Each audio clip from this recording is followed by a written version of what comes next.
Hello दोस्तों, 170 से ज्यादा देशों ने वोट किया और एक भारतीय को दुनिया की प्रतिष्ठित समुद्री अदालत का जज चुना। अब आइए जानते हैं कि कौन है विमल पटेल।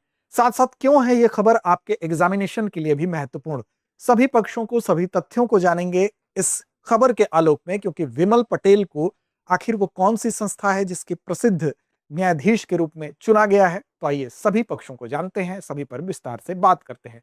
दरअसल विमल पटेल को आईटी लॉस जो आप दिख रहा है यहाँ पर, इट लॉस कह लीजिए, आईटी लॉस कह लीजिए, इसके यानी कि international tribunal for the law of the sea, यानी कि समुद्री संबंधित कानूनों से संबंधित, समुद्री कानूनों से संबंधित जो इंटरनेशनल ट्रिब्यूनल है उसके न्यायाधीश के रूप में चुना गया है। अब ये चुनाव किस तरीके से हुआ है, इस चुनाव की क्या क्या प्रमुख बातें हैं, अन्य किन क्षेत्रों से संबंधित यहाँ पर प्रमुख बातें हैं, सारी चीजों को समझते हैं। सबसे पहले बात करते हैं यूपीपीसीएस फाउंडेशन कोर्स की। अगर आप चाहते हैं अपने यूपीपीसीएस की तैयारी को समग्र रूप से करना, प्रीलिम्स और मेंस दोनों की तैयारी, तो आप जुड़ सकते हैं हमारे इस course UPPCS foundation prelims plus mains course. इस कोर्स की खास बात यह है कि हिंदी और अंग्रेजी दोनों माध्यम में उपलब्ध है। ऑफलाइन मोड में अगर आप तैयारी करना चाहते हैं तो आप जुड़ सकते हैं हमारे प्रयागराज और लखनऊ शाखा पर इस कोर्स से।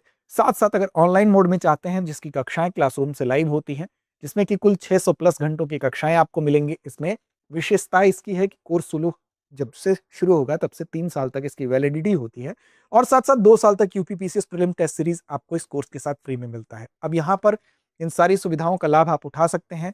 इसके लिए विस्तार से अगर आप जानना चाहते हैं तो कॉल करिए 8750187501 पर। साथ साथ दृष्टि लर्निंग ऐप को डाउनलोड कर लीजिए या डिस्क्रिप्शन में लिंक दिया होगा, वहां से भी इस कोर्स तक पहुंच सकते हैं। तो खबर हमारी यही है कि विमल एन पटेल जी को international tribunal of for the law of the sea, यानी कि इटलॉस का न्यायाधीश चुना गया है। अब देखिए ये चुनाव बेसिकली कैसे हुआ है, तो यूएन क्लॉज के सदस्य देशों की 36वीं बैठक हो रही थी। कहां पर हो रही थी? तो यूएन के हेडक्वार्टर में हो रही थी, यानी कि न्यूयॉर्क में हो रही थी। ठीक, अब यहां पर इसी 36वीं बैठक के दौरान इनका चुनाव किया गया है कि ये अब इसमें यानी कि इटलॉस में भारत की तरफ से ये न्यायाधीश चुने गए हैं। दरअसल एशिया की तरफ से 2 लोगों को इसमें कोटा होता है कि 2 लोग एशिया की तरफ से आएंगे, कुछ लोग अफ्रीका की तरफ से, कुछ एशिया की तरफ से, कुछ लैटिन अमेरिका की तरफ से, कुछ साथ साथ पश्चिमी यूरोप से, कुछ पूर्वी यूरोप से। तो हर क्षेत्र का प्रतिनिधित्व होता है। कुल इसमें न्यायाधीशों की संख्या की बात कर लें तो 21 न्यायाधीश होते हैं, जिसमें कि एशिया से 2 न्यायाधीश होते हैं। तो एक पहले भी भारत का प्रतिनिधित्व इसमें था, यानी कि नीरू चड्ढा उनका नाम था। नीरू चड्ढा जी पहले भी भारत की प्रतिनिधि के तौर पर थी, लेकिन उनका कार्यकाल समाप्त हो रहा है। अब उनकी जगह सितंबर में उनका कार्यकाल समाप्त होगा, तो 1 अक्टूबर से अब पदभार ग्रहण कर लेंगे विमल एन पटेल जी, और इनका कार्यकाल 9 वर्षों का होगा। चूंकि इसमें एटलॉस में जो न्यायाधीश होते हैं उनका कार्यकाल 9 साल का होता है, तो 2026 अक्टूबर 2026 से लेकर 35 तक 35 तक इनका कार्यकाल होगा। तो ये भी आपको याद रखना है कि 2026 से लेकर 2035 तक 9 वर्षों तक अब ये इस पर बतौर न्यायाधीश नियुक्त हुए हैं। तो दरअसल अन्य बातों पर भी बात करेंगे, लेकिन सबसे पहले थोड़ी सी जानकारी विमल एन पटेल के बारे में। देखिए जाहिर सी बात है कि ये जब चुनाव हुआ तो 1 अक्टूबर 2026 से 9 साल के लिए रहेंगे। महत्वपूर्ण पद है, वैश्विक रूप से भारत का प्रतिनिधित्व ऐसी जगह पर भारत के लिए भी गौरव का विषय है। लेकिन यहाँ पर जो वोटिंग होती है उस वोटिंग की अगर बात कर ले तो यहाँ पर कुल जो सदस्य देश हैं, उन सदस्य देशों में से यूएन क्लास के जो भी हस्ताक्षर करता देश हैं, 172 देश, उनके द्वारा वोटिंग करके इन न्यायाधीशों को चुना जाता है। अब उसमें जो वैध मत थे वो कितने मत थे? तो 168 मत थे। उस 168 मत में से 115 लोग इनके समर्थन में मत दिए हैं, तो फिर इनका चुनाव हुआ है। तो ये भी आपको याद रखना है। और नीरू चड्ढा जी का ये स्थान ले रहे हैं, यानी कि भारत का प्रतिनिधित्व पहले भी था। अब इस दौरान 7 नए न्यायाधीशों को वहां पर अपॉइंट किया गया है, जो विभिन्न अलग अलग क्षेत्रों से अपॉइंट हुए हैं। एशिया से 2, ये आपको याद रखना है। इनके विषय में अगर बात करें तो इनको जाहिर सी बात है कि ऐसे ही व्यक्ति को यहाँ पर चुना जाएगा जिसके पास कि विधि क्षेत्र का ज्यादा ज्ञान होगा, यानी कि स्पेशलिस्ट होंगे वो। इनकी अगर बात करें तो ये इंटरनेशनल लॉ कमीशन उसके ऑलरेडी क्या है, मेंबर है। तो इंटरनेशनल लॉ कमीशन के सदस्य हैं, राष्ट्रीय रक्षा यूनिवर्सिटी के कुलपति भी हैं, और साथ साथ भारत के राष्ट्रीय सुरक्षा सलाहकार बोर्ड में मेंबर भी हैं। तो इस तरह से आप देखें तो ये कुछ महत्वपूर्ण पदों पर सुशोभित भी हैं, जो एग्जामिनेशन में आपको फैक्ट देके पूछा जा सकता है। इंटरनेशनल लॉ और साथ साथ मैरीटाइम लॉ के ये स्पेशलिस्ट हैं, जानकार हैं, विशेषज्ञ हैं। यानी कि अंतर्राष्ट्रीय कानून की बात कर लें या समुद्री कानून की बात कर लें, दोनों में इनको विशेषज्ञता हासिल है। यहाँ पर जाने के लिए आवश्यक शर्त के रूप में आप देखें तो ये सारी चीजें पहले से ही फुलफिल करते हैं। अब अंतर्राष्ट्रीय कानून की अगर हम बात करें तो उसमें इन्होंने डॉक्टरेट भी किया है और लीडन यूनिवर्सिटी जो नीदरलैंड की है वहां से डॉक्टरेट किया है। साथ साथ आप देखेंगे तो जयपुर नेशनल यूनिवर्सिटी जो इंडिया की है वहां से भी किया है। और नियम आधारित समुद्री व्यवस्था में भारत की प्रतिबद्धता को ये नियुक्ति दर्शाती है, क्योंकि भारत समुद्री व्यवस्था में नियम आधारित व्यवस्था का पक्षधर है और भारत का प्रतिनिधित्व लगातार चला रहा है इस संस्था में यानी एटलॉस में, और उसमें फिर से भारत का प्रतिनिधि चुना जाना इस बात को दर्शाता है कि नियम आधारित जो समुद्री व्यवस्था है भारत उसका पक्षधर था, भारत उसका पक्षधर है और भारत उसका पक्षधर रहेगा। ये बात भी आप समझ सकते हैं, मुख्य परीक्षा में इस पॉइंट को आप डाल सकते हैं। अब बात करते हैं आईटी लॉस यानी इटलॉस के बारे में कि ये है क्या, ये संगठन कैसे है, क्या काम करता है। तो इसकी बात कर लें तो सबसे पहले आप जानिए कि इसकी अगर हम बात करें तो क्या है, क्या तो एक स्वतंत्र न्यायिक निकाय है यानी कि इंडिपेंडेंट जुडिशरी बॉडी है।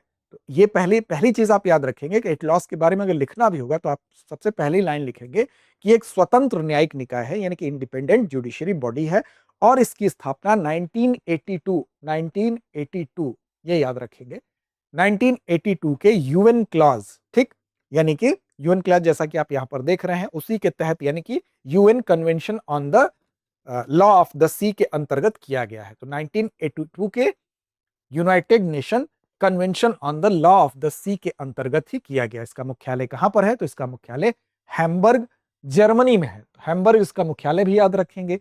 कुल इसमें न्यायाधीशों की संख्या शुरू में ही आपको बताई गई कि 21 इसमें स्वतंत्र न्यायाधीश होते हैं और इनको चुनता कौन है, तो इनको यूएन क्लॉज के जो सदस्य देश हैं वही मिलकर इनका चुनाव करते हैं। जैसा कि मैंने बताया 172 हस्ताक्षरकर्ता देशों के माध्यम से जो वैध मत निकाले गए 168 से 115 इनको प्राप्त हुए।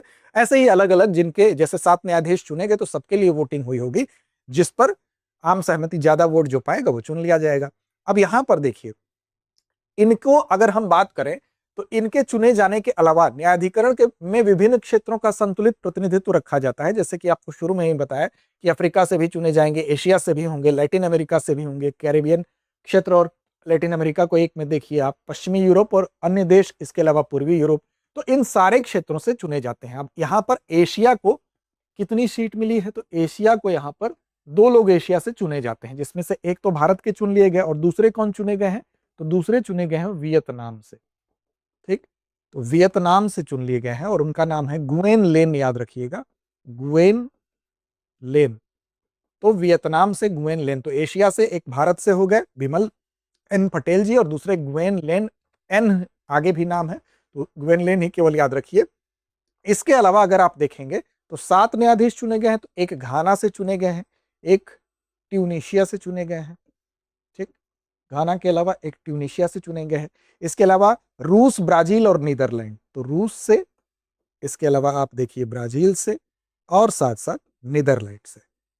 इस तरह से कितने देश हो गए, तो इस तरह से 7 देश हो गए जहां से इस बार न्यायाधीश अलग अलग चुने गए, ठीक है। तो ये कुछ प्रमुख तथ्य। अब बात हो आती है कि इसका काम क्या है, यानी कि इट लॉस जो है वो क्यों, इसकी क्या जरूरत है कि किस न्यायाधीश हर जगह से आ रहे हैं। तो दरअसल समुद्र के अंदर किसी भी तरह का डिस्प्यूट अगर होता है तो उस डिस्प्यूट में समुद्री सीमा को लेकर मान लीजिए विवाद हो गया, कोई देश कह रहा है कि हमारी सीमा यहाँ तक है, कोई कह रहा है यहाँ तक है, संक्रमण क्षेत्र हो गया, अब कौन निर्धारित करेगा, तो उसके लिए कानूनी व्यवस्था बनाई गई है।